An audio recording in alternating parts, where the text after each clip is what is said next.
So hello friends and कल हमने देखा था कि हमने हमारा जो डेटा है वो एक्चुअल में हमारे डेटाबेस में ऐड किया था। तो यहाँ पर हमने कल देखा था कि हमारी जो रिक्वेस्ट है वो जा नहीं रही थी, लेकिन अब हमारी रिक्वेस्ट जो है वो सक्सेसफुल हो गई है। अगर आपकी रिक्वेस्ट अभी भी वर्क नहीं कर रही है तो आप सिंपली यहाँ पर इस ऐप डॉट यूज़ में यहाँ पर नेक्स्ट डाल देना, तब आपका जो है अच्छे से वर्क हो जाएगा। सो हमने यहाँ पर हमारा एक जो डेटा है वो ऐड किया है। अब यहाँ पर मैं सेकंड मेरा डेटा ऐड करूँगी, जैसे कि सपोज़ मैंने यहाँ पर लिख दिया होंडा, और यहाँ पर सपोज़ यहाँ पर लिख दिया टेस्ला, एंड यहाँ पर लिख दिया मॉडल 3, और प्राइस में हम थोड़ा सा चेंज करेंगे, जैसे कि यहाँ पर मैंने लिख दिया ये। और अगर मैं अब सेंड करूँ तो मेरा जो डेटा है वो ये भी ऐड हो जाएगा। सो ये भी हो गया। और अगर मैं अब यहाँ पर गेट रिक्वेस्ट करूँ एंड बॉडी यहाँ से हम हटा देंगे, सिंपली सेंड करेंगे, तो मुझे जो दो हमने ऐड किए वो यहाँ पर दिखेगा। और इसी के साथ यहाँ पर हम नियॉन ओपन करेंगे हमारा। सो यहाँ पर जैसे मैं अगर टेबल्स में जाऊँ और हमारा टेबल लोड होने के बाद यहाँ पर आप देख सकते हैं कि हमने जो अभी दो डेटाज ऐड किए थे BMW एंड टेस्ला के, वो यहाँ पर आ गए उसकी सारी वैल्यूज़। और हमने चार ही वैल्यूज़ डाली थी, make, model, year and price की। लेकिन आप देख रहे हैं कि आईडी और जो क्रिएटेड ऐड है वो बाय डिफ़ॉल्ट ऐड हो गया, क्योंकि हमने जब हम स्कीमा क्रिएट कर रहे थे तब उसी तरीके की जो क्वेरी है वो क्रिएट करी थी कि हमारी आईडी एंड जो क्रिएटेड ऐड है वो वैल्यूज़ बाय डिफ़ॉल्ट ऐड हो जाए। सो ग्रेट, हमने हमारी जो वैल्यू है डेटाबेस से सक्सेसफुली कनेक्ट कर लिए और हमारा डेटाबेस ऐड भी हो चुका है। तो आज हम सीखने वाले हैं रिएक्ट के बेसिक्स। और हमने नोड.जेएस का इंस्टॉलेशन देखा था, हमने एक्सप्रेस देख लिया, हमने पोस्टग्रेसक्यूएल भी देख लिया, और हमारा लास्ट पार्ट रह चुका है वो है रिएक्ट.जेएस। तो चलिए वो देखते हैं। उसके लिए मैं क्या करूँगी, मैं तब तक के लिए ये फ़ोल्डर क्लोज़ करके एक नया फ़ोल्डर ओपन करने वाली हूँ। ये मैंने नया फ़ोल्डर यहाँ पर ओपन कर दिया रिएक्ट के लिए। सो फर्स्टली हम देखते हैं कि रिएक्ट है क्या, एंड देन उसके बाद हम रिएक्ट इंस्टॉल करेंगे एंड उसमें हमारा जो डेटा है वो और उसके बाद वहाँ पर कोड भी करेंगे। सो आपको क्विकली समझाने के लिए मैं यहाँ पर लिख देती हूँ रिएक्ट। यहाँ पर रिएक्ट की वेबसाइट है, और रिएक्ट की फुल जो क्विक स्टार्ट है और डॉक्यूमेंटेशन है वो आपको यहाँ पर मिल जाएगी। रिएक्ट का अभी रिसेंटली नया वर्जन आया था 19 का। सो रिएक्ट क्या है? रिएक्ट एक लाइब्रेरी है जो कि हम वेब एंड नेटिव ऐप में ये यूज़र इंटरफेस की तरह यूज़ कर सकते हैं। तो ये सिंपली एक जावास्क्रिप्ट ही लाइब्रेरी है जिसे एक बेहतर तरीके से अडॉप्ट किया गया है, जिससे हम हमारा जो कोड है वो और भी इजीली लिख सकें। सो हम कुछ इस तरीके से रिएक्ट में यूज़र इंटरफेस क्रिएट कर सकते हैं, जिसमें हमें HTML, जावास्क्रिप्ट और CSS हम एक ही जगह पर एक ही फाइल में सब कुछ लिख सकते हैं। और अलग अलग यहाँ पर रिएक्ट के और भी कुछ फ़ायदे हैं, जैसे कि हम यहाँ पर कंपोनेंट्स क्रिएट कर सकते हैं, हम यहाँ पर प्रॉप्स दे सकते हैं, हम यहाँ पर हुक्स यूज़ कर सकते हैं, और भी बहुत सारे। वो आपको जैसे जैसे हम सीखेंगे उसके बाद पता चलेगा। सो हमें अभी क्या करना है कि हमें हमारा जो रिएक्ट है वो इंस्टॉल करना है और उसमें हमारा कोड करना है। तो रिएक्ट इंस्टॉल करने के लिए हम वीट यूज़ करने वाले हैं। और वीट क्या है? वीट पर हम जाएंगे तो वीट एक फ्रंट एंड बिल्ड टूल है, जहाँ पर हम इसी की हेल्प से हमारा जो वेब एप्लीकेशन है वो बना सकते हैं। रिएक्ट इसमें यूज़ कर सकते हैं।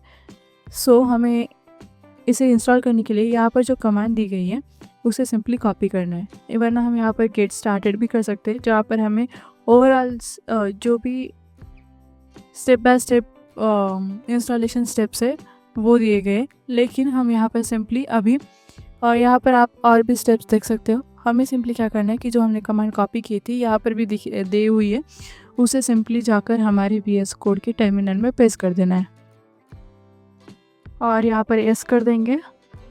प्रोजेक्ट नेम, अगर हमें प्रोजेक्ट नेम देना तो वो दे सकते हैं, वरना हमने बाय डिफ़ॉल्ट जो रिएक्ट नाम का फ़ोल्डर ओपन किया हुआ है, अगर हमें उसमें ही प्रोजेक्ट इंस्टॉल करना है तो // आप यूज़ कर सकते हैं। और यहाँ पर हम यूज़ करने वाले हैं रिएक्ट, और हो गई हमारी जावास्क्रिप्ट।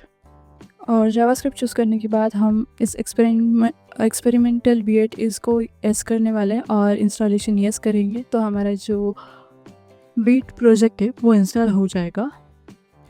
हम वेट करते हैं।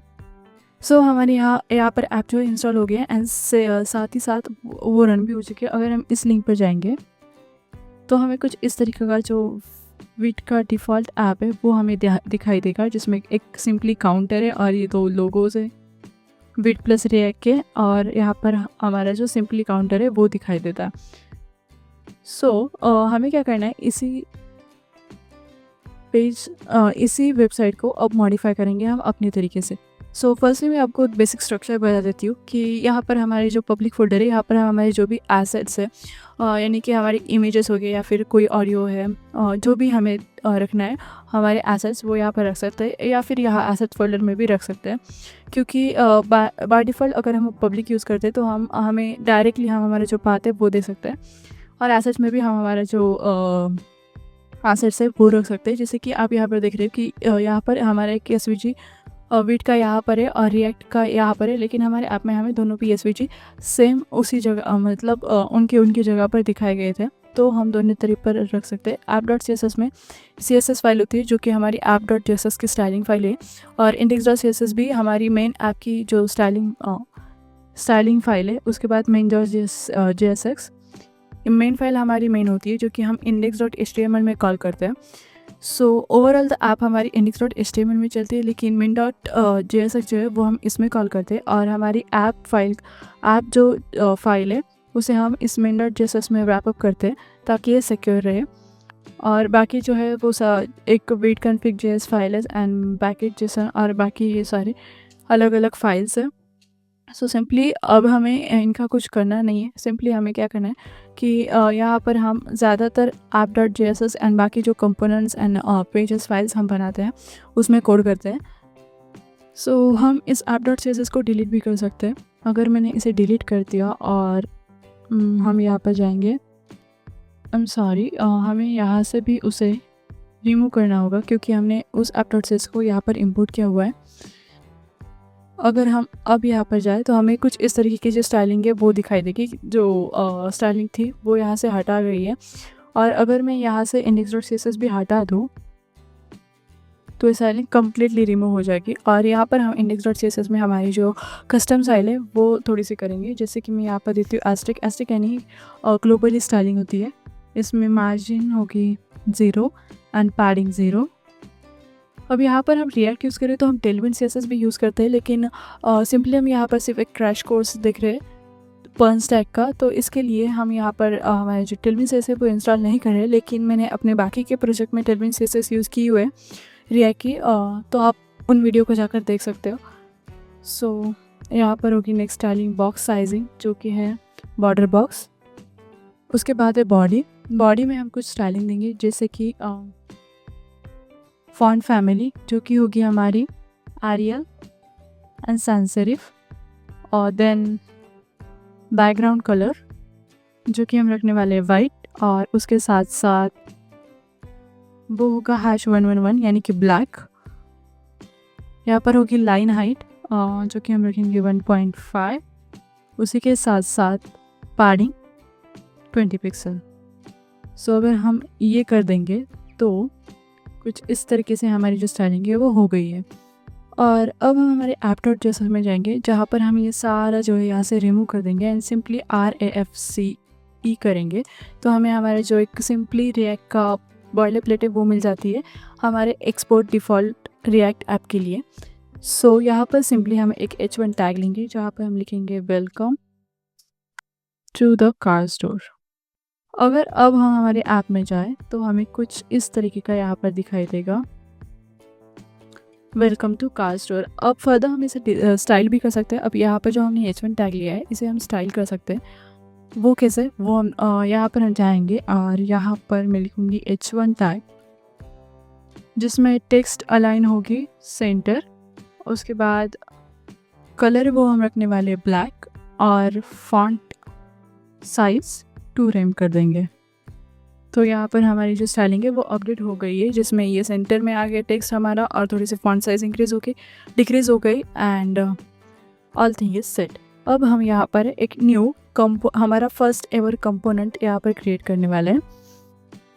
वो हम कैसे करेंगे, उसके लिए हम SRC फोल्डर में एक नया फोल्डर बनाएंगे कंपोनेंट्स नेम का। जिसमें हम एक फ़ाइल बनाएंगे cars.jsx, car.jsx। I am sorry, यहाँ पर आई थिंक सी के एक्स की जगह सी हो गया।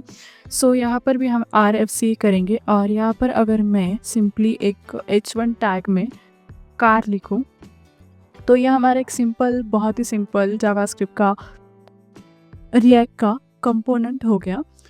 सो कंपोनेंट हम किस लिए यूज़ करते हैं? कंपोनेंट हम यूज़ करते हैं जब हमें कोई एक स्पेसिफिक कंपोनेंट हो, हमारा एक स्पेसिफिक सेक्शन हो जो हमें हमारे ऐप में बार बार यूज़ करना है। सिंपली एग्जांपल से आप ले सकते हैं कि आपको एक कार्ड यूज़ करना है, या फिर जो फ्लैश कार्ड्स होते हैं, या फिर कोई भी एक चीज़ ऐसी है वेबसाइट में जिसे हमें बार बार यूज़ करना है, लेकिन instead of writing same code again and again हम एक कंपोनेंट में उसे डाल देते हैं और वो कंपोनेंट हमें जहाँ भी चाहिए वहाँ फेच कर सकते हैं। और जितनी भी बार हम फेच करेंगे उतनी बार वो कंपोनेंट जो है वो रिपीट होगा। सो अगर मैं अब यहाँ पर हमारा जो कंपोनेंट है वो यहाँ पर कुछ इस तरीके से फेच कर लूँ, तो जैसे मैंने यहाँ पर कार डाला तो हमारी जो कार है वो इंपोर्ट हो गए .components.car से, और यहाँ पर मुझे वो कार जो है वो दिखाई देगा। अगर इसी कंपोनेंट को मैं रिपीट करूँ 3 बार तो मुझे वो कार्स 3 बार दिखाई देगी, क्योंकि वो एक कंपोनेंट है और उसे हम जितनी बार चाहे उतनी बार रिपीट कर सकते हैं हमारे कोड में। और सिंपली अब यहाँ पर एक कार्स नेम है, लेकिन हमें इसमें जो भी कोड डालना वो डाल सकते हैं। इसी के साथ साथ जब रिएक्ट का यही फ़ायदा होता है कि रिएक्ट में सिर्फ हमें कंपोनेंट्स नहीं बल्कि हम यहाँ पर प्रॉप्स पास कर सकते हैं और भी बहुत कुछ, जैसे कि हुक्स यूज़ कर सकते हैं और यूज़ स्टेट यूज़ कर सकते हैं, वो हम आगे देखेंगे। सो अब हम क्या करने वाले हैं, हम हमारे जो फ्रंट एंड है उसे बैकएंड के साथ ज्वाइन करने वाले। जो हमने बैकएंड का कोड लिखा था हमारे डेटाबेस में, हमने डेटा सेव किया है उसे, और इसे फ्रंट एंड को हम करने वाले मर्ज, तो हम इसे ज्वाइन करेंगे। उसके लिए हमें क्या करना होगा, जो हमने एक्सप्रेस जो फोल्डर बनाया था वो फोल्डर एंड रिएक्ट फोल्डर एक नए फोल्डर के अंदर हम एक साथ ओपन करेंगे। सो एक बार मैं वो करके आती हूँ। यहाँ पर मैंने एक्सप्रेस जो कि हमारा बैकएंड का फोल्डर है एंड रिएक्ट जो कि हमारा फ्रंट एंड का फोल्डर है, दोनों एक साथ एक ही फोल्डर में ले आई हूँ मैं, और अब हमें दोनों को एक साथ रन करना है। सो एक टर्मिनल में मैं क्या करूँगी, cd react और यहाँ पर npm run dev। सो हमारा फ्रंट एंड रन हो जाएगा, और एक और टर्मिनल लेके मैं यहाँ पर लिखूँगी cd express, और यहाँ पर अगर npm run dev करूँगी तो हमारा जो बैक एंड है वो यहाँ पर रन होगा। सो दोनों भी अब हमारे चालू है। सो अब हम चेक करेंगे, तो अगर हम इसे रन करें और यहाँ पर जाए हम API/v1/cars पर, तो हमें हमारी जो गेट रिक्वेस्ट है वो दिखाई देगी और हमें हमारे 2 कार के जो डेटा है वो यहाँ पर दिखाई देगा। इट मीन्स कि हमारी जो front end and back and है वो अच्छे से वर्क कर रहा है एक साथ। सो अब हमें क्या करना है, यहाँ cars.jsx में हमारे जो डेटाबेस का जो डेटा है, हमारे डेटाबेस में जो सेव डेटा है वो हम इस यहाँ पर फेच करने वाले हैं। सो उसके लिए हमें एक यहाँ पर यूज़ स्टेट बनाना होगा। सो यूज़ स्टेट बनाने के हम यहाँ पर लेते हैं कांस्ट, जिसमें मैं लिखूँगी cars and set cars is equal to use state, और यूज़ स्टेट हमें कहाँ से, रिएक्ट से इंपोर्ट करना होता है, क्योंकि हम कुछ इस तरीके से करते हैं। और उसके बाद हम एक यूज़ इफ़ेक्ट यहाँ पर यूज़ करने वाले हैं। अगर आपको नहीं पता कि यूज़ स्टेट क्या है, यूज़ इफ़ेक्ट क्या है, तो आप मेरा जो पिछला वाला ट्यूटोरियल है वो देख सकते हैं, वहाँ पर मैंने सब कुछ एकदम डिटेल में बता रखा है, तो आप वो एक बार ज़रूर जाकर देखना। और यहाँ पर हम हमारे जो डेटा है वो फेच करने वाले हैं। सो वो हम कैसे फेच करेंगे, फेच जो हमारी URL होगा वो यहाँ पर हम डालेंगे कुछ इस तरीके से http://localhost:3000/API/v1/cars, जिसमें हमें डेटा फेच करना है। और सो डॉट देन जिसमें होगा response is equal to response.json, then dot then data is equal to set cars data, and अगर नहीं तो हमारे जो भी एरर आएगा वो एरर हम यहाँ पर कैच करेंगे। लास्टली हम यहाँ पर क्या करेंगे, console.log cars। कुछ इस तरीके से और यहाँ पर। तो अगर मैं इसे रन करूँ हमारे ऐप को अब यहाँ पर और इंस्पेक्ट में जाऊँ तो हमें यहाँ पर एरर दिखाई देगी। ये एरर क्यों है? क्योंकि आप यहाँ पर देखिए कि हमारे जो 2 लोकल होस्ट है वो अलग अलग, ये लोकल होस्ट ही है लेकिन वो अलग अलग पोर्ट पर रन करे। हमारे जो फ्रंट एंड का वेब है वो 5173 पर रन कर रहा है एंड जो बैक एंड है वो 3000 पर रन कर रहा है। यानी कि है तो वो लोकल होस्ट लेकिन वो अलग अलग पोर्ट पर रन करे। इसके लिए हमें एरर आ रहा है जो कि कोर्स का एरर है। तो वो क्या है? Access the fetch localhost 3000 from origin http localhost 5173 has blocked by CORS policy, no access control वाला ओरिजिन। तो इसका मतलब है कि हमारे अलग अलग पोर्ट होने की वजह से जो कोर्स है, तो कोर्स क्या है कि वो एक पॉलिसी है जो कि अटैकर से और हमें बचाती है। इसीलिए हमें हमारी जो एक पॉलिसी है एक्सेस कंट्रोल अलो ओरिजिन की पॉलिसी, वो हमारा बैक एंड हमारे फ्रंट एंड को नहीं दे रहा है। इसकी वजह से हमें कॉर्स का एरर जो है वो मिल रहा है। उसे फिक्स करने के लिए हम क्या करने वाले हैं, हम यहाँ पर हमारे bit.config.js में प्लगइन्स के नीचे यहाँ पर लिखेंगे सर्वर, जिसमें होगा प्रॉक्सी, और यहाँ पर हम देंगे हमारा जो टारगेट पाथ है वो localhost 3000 and change origin to true. तो अब जो कोर्स पॉलिसी है वो समझ जाएगी कि हमारे localhost 3000 एक्चुअल में हमारे 5173 का बैक एंड है और वो अब हमें कोई भी एरर नहीं देगी। सो अगर हम यहाँ पर वापस आए और इसे रिमूव कर दें और अब हमारे वेबसाइट पर जाएं और रिफ्रेश करें तो हमें अब कोई एरर जो है वो नहीं दिखाई दे, क्योंकि सारे एरर अब हमारे चले गए। लेकिन हम यहाँ पर हमारे जो एरर्स है वो यहाँ पर एम्प्टी दिख रहे हैं। वो क्योंकि यहाँ पर हम यूज़ इफेक्ट यूज़ करें और यहाँ पर बाय डिफ़ॉल्ट हमारा एरे एम्प्टी है, क्योंकि यूज़ इफेक्ट बाय डिफ़ॉल्ट अनसिंक्रोनियस नहीं होता और वो उस डेटा को फेच करने तक वेट नहीं करेगा। इसीलिए हमें इस console.log को बाहर लेना होगा और जैसे हम इसे बाहर लेंगे तो आई थिंक हमारा जो डेटा है वो यहाँ पर मिल जाएगा हमें। सो हमें मिल गया यहाँ पर डेटा। आप देख सकते हैं कि हमें 2 हमारे जो कास्ट थे उनका डेटा यहाँ पर मिल गया। Great job. तो हमने हमारा जो डेटा है वो डेटाबेस से फेच तो कर लिया। अब हमें सिंपली क्या करना है कि यहाँ पर